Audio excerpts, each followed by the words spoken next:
වෙනස්ම නගර 7කින් ඇවිත් එක පුංචි කාමරයක හිර වුණ කොල්ලෝ 7 දෙනෙක් අද මුළු ලෝකයම හොල්ලනවා. හැබැයි ඒ ගමන යන්න යාලා පාවිච්චි කරපු කවුරුත් කතා නොකරන ලොකු රහසක් තියෙනවා. හිතන්න වර්ෂය 2010 ස්ථානය දකුණු කොරියාවේ සෝල් නගරයේ එක පුංචි බෝඩිමක්. මේ කම්පැනි එක කොච්චර පොඩිද කිව්වොත් බොස්ගේ ඔෆිස් එකේ ඉඳගන්න පුළුවන් උනේ 3 දෙනෙක්ට විතරයි. 3 වෙනියට ඉඳගන්න උනේත් බිම. මේ ළමයි 7 දෙනාගේ ඇත්ත කතාව ඔයා හිතාගෙන ඉන්න දේ නෙවෙයි. ඒ වගේම තමයි මේ ළමයි 7 දෙනා කවදාවත් එකට හැදුනා අය නෙවෙයි. ඩේගු වලින් ආපු අවුරුදු 17ක ළමයෙක්ව එයාගේ අම්මා කවදාවත් දැකපු නැති බිල්ඩින් එකක් ළඟින් බස්සල යන්න යනවා. ඒ වගේම නත්තල් දවසේ රෑ ගුවන්ජු වලින් ආපු තව තරුණයෙක් සෝල් නගරයේ පාරවල් අස්සේ මුළුමනින්ම අතරමං වෙනවා. වටේම මිනිස්සු සතුටින් නත්තල් සමරද්දී එයා පාර හොයාගන්න බැරුව බයෙන් අර කම්පැනි එකට කෝල් කරනවා. මම හිතන්නේ නෑ ඔයාට මේ වගේ දේවල් වෙලා තියෙනවා කියලා. අඳුරන්නේ නැති නගරයක තනියෙන් අතරමං වෙලා තියෙනවද? නෑනේ. දැන් මම ඔයාට කියන්න යන දේ ඔයා මීට කලින් කවදාවත් අහලා නැති වෙන්න පුළුවන්. බූසාන් වලින් ආපු ළමයෙකුට ලොකු කම්පැනි 7කින්ම ඔෆර්ස් ඇවිල්ලා තිබුණා.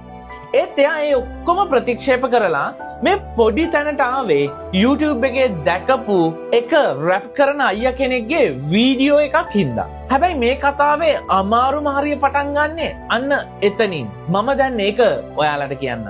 ජිමින් කියන මේ ළමයා මේ කාමරේ දොර ගාවට යද්දී බයෙන් වෙවුලනවා.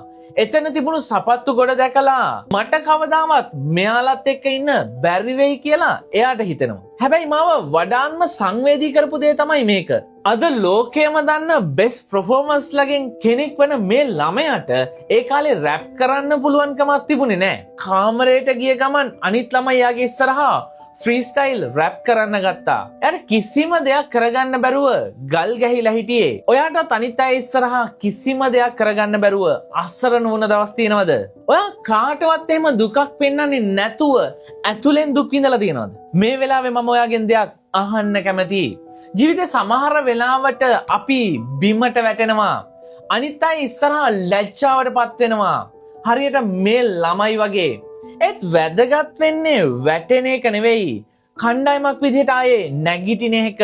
නැත්නම් තනියම හරි ආයේ නැගිටින එක.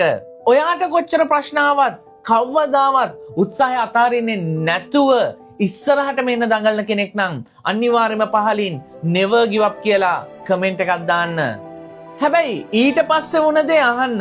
හැම රෑම ඒ පොඩි කාමරය ඇතුලේ බීට් එකක් ප්ලේ වුණා. හැම රෑම අනිත් අය රැප් කළා. එයා අහන් හිටියා. ඊට පස්සේ එයා ඇහුවා. එයා උත්සාහ කළා. විශේෂම දේ තමයි එයාලා 7 දෙනාගෙන් කවුරුවත් ඒ ගමනට ලෑස්ති වෙලා හිටියේ නෑ. හැබැයි එයාලා ගත්ත එක තීරණයක් හැම දෙම වෙනස් කළා.